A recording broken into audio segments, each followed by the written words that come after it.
আসসালামু আলাইকুম রহমতুল্লাহ, আশা করি সবাই ভালো আছেন। ছোট্ট একটি বিষয়, গ্লোবাল নলেজ ডিসকাউন্টগুলো কেন দেয় সে বিষয়টি প্রকাশ করি। অনেক সময় অনেক মানুষে কিছু কমেন্ট করে, কয়েকদিন আগেও এসব ধরনের কমেন্ট দেখেছি যে কোয়ালিটিফুল প্রোডাক্টের ডিসকাউন্টের প্রয়োজন হয় না, ছাড়ের প্রয়োজন হয় না, ফ্রির প্রয়োজন হয় না। ডিসকাউন্ট কেন প্রয়োজন হয় সে বিষয়টি আমরা হাড়ে হাড়ে টের পাই। এই জন্য প্রত্যেকটা ব্যাচেই কিছু না কিছু ডিসকাউন্ট দিই, তবে সবার জন্য না, কয়েকজনের জন্য। এটার একটা লিমিট রাখি, এটার একটা সিস্টেম রাখি, শর্ত সাপেক্ষে আমরা ডিসকাউন্টগুলো দিয়ে থাকি। সামনে বসে আছে একটা ছেলে, খুব অল্প সময়ের ব্যবধানে তার বাবাকে হারিয়েছে। মে মাসে, রাইট? জি, মে মাসে হারিয়েছে। কতদিন থেকে আপনি কোর্স করার জন্য প্ল্যান করছিলেন আমাদের এখানে? মোটামুটি 2 মাস।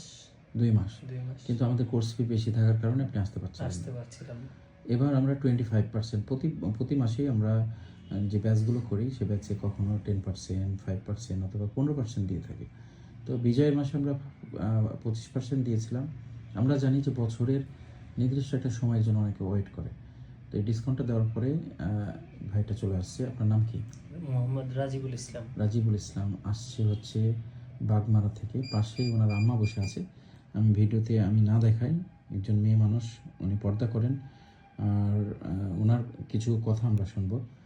তো আপনার কি মনে হলো যে ডিসকাউন্টটা দেওয়ার পরে? মনে হলো যে না, কোর্সটাতে আমি জয়েন করতে পারবো, কিছু একটা শিখে নিজের আয় উন্নতিটা ধরে রাখতে পারবো। আচ্ছা, আলহামদুলিল্লাহ। মানে বিষয়টা হচ্ছে যে আপনি যে কোর্সটা ফিটা ছিল এটা এফোর্ড করতে পারছিলেন না, এখন আপনার জন্য এটা এফোর্ড করা সহজ হয়েছে। আলহামদুলিল্লাহ। ওনার আম্মা কান্নাকাটি করছে, কারণ আছে খুবই রিসেন্টলি তার হাজব্যান্ডকে হারিয়েছেন। এবং আপনার বাবা কি করতেন?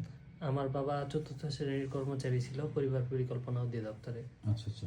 এই জন্য আপনারা কি এখন মাসিক একটা পেনশন পাই আমরা আম্মু। আচ্ছা আচ্ছা আচ্ছা। অল্প কিছু সংসারের জটিলতা এখন আছে, অর্থনৈতিক জটিলতা। আমরা দোয়া করি আপনি যেন খুব দ্রুত এই জটিলতা থেকে কাটিয়ে ওঠেন এবং আপনার পরিবারের সর্বোচ্চ অর্থনৈতিক সক্ষমতা যেন আল্লাহ আপনার মাধ্যমে তৈরি করে দেন, এই জন্য আমরা দোয়া করি ইনশাআল্লাহ।